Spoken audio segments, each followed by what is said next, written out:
I'll now recognize myself. Governor, to say that this is historically fast, I mean, come on. It's April. This thing happened in August of last year. If you have documentation from HUD suggesting that you do something to combine, or that something that would slow this down, or please provide that to this committee.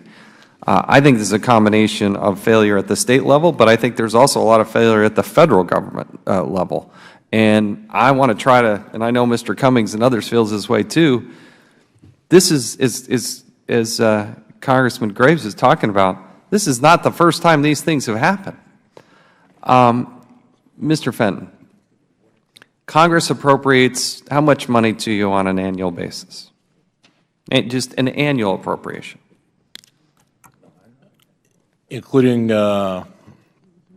DRF, and so just for the disaster relief fund, I think it's $7–8 billion a year, just the disaster relief fund, and then plus we have money for flood insurance, which is mostly through the policies, and then another couple billion on top of that. So you get about $15 billion. Yeah, about $15 billion when you add it all up, all the different. And I got to tell you, $15 billion a year to do what?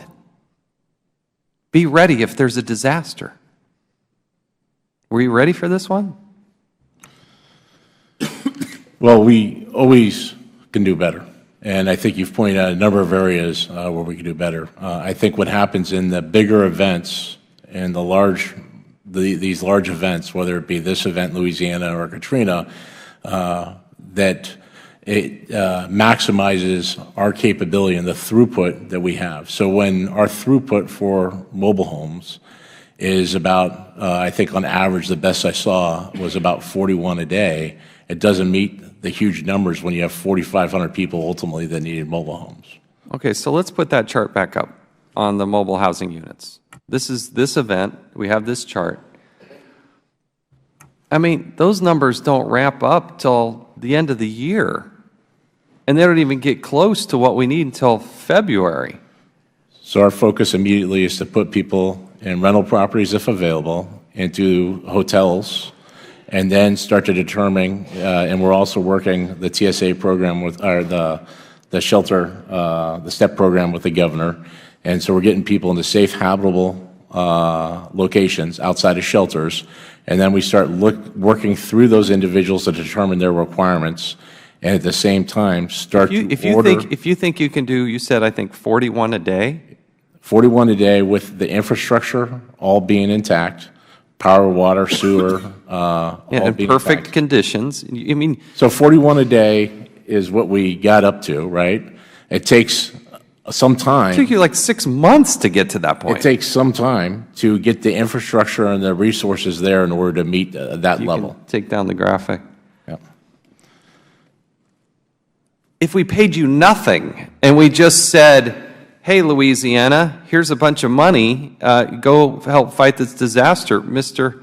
Harrell, what do you think would have happened? Quite honestly, I probably would have failed miserably, but at least it would have been me failing instead of pointing fingers at someone else. I would like to have the opportunity to do that any day of the week because I feel like I failed the people of Livingston Parish on this disaster, and that's strictly due to the inability of FEMA to work as a team. And I'm going to go back and throw something else in. If you'll look at your National Response Framework, if you look at your NIMS management system, it all says that we work as a team at the lowest possible level. It's not a team approach when it comes to FEMA.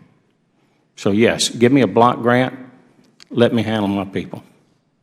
You know, that's what's sad about this is there are a lot of good men and women serving in all of your organizations. You go talk to the person who's down there on the ground in Louisiana trying to do things, working for FEMA, I think their heart's in the right place. But I don't think any of you could look at this and assess it as a B+ or highly successful, anything other than a total and utter failure from top to bottom.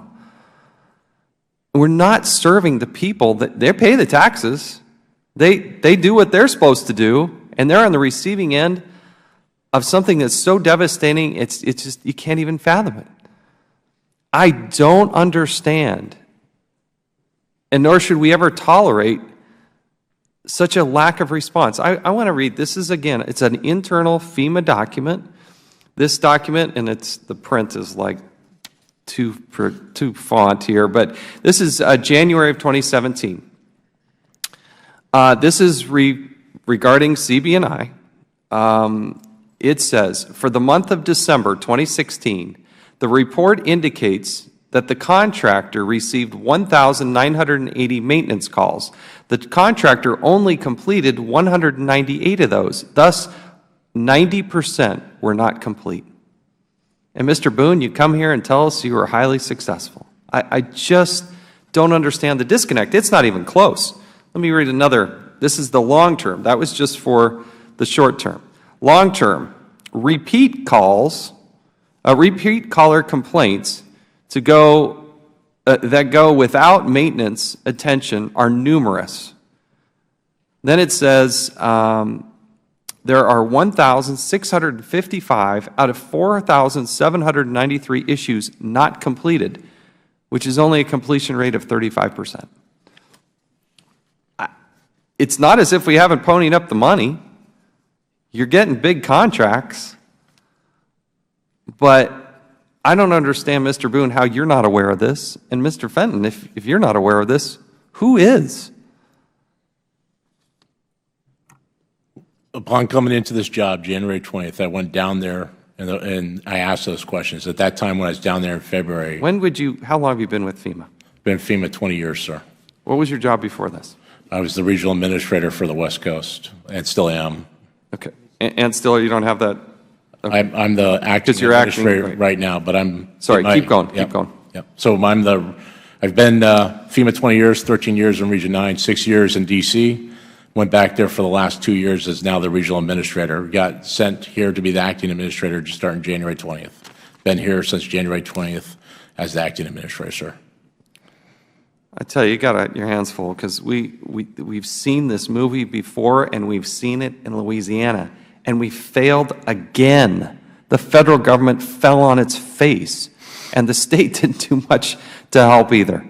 As I'm telling you, to not be prepared in April for a contract to start putting stuff out the door, I just can't even imagine what these people are dealing with internally. Let's go to Congressman Johnson, who's also joined us from Louisiana.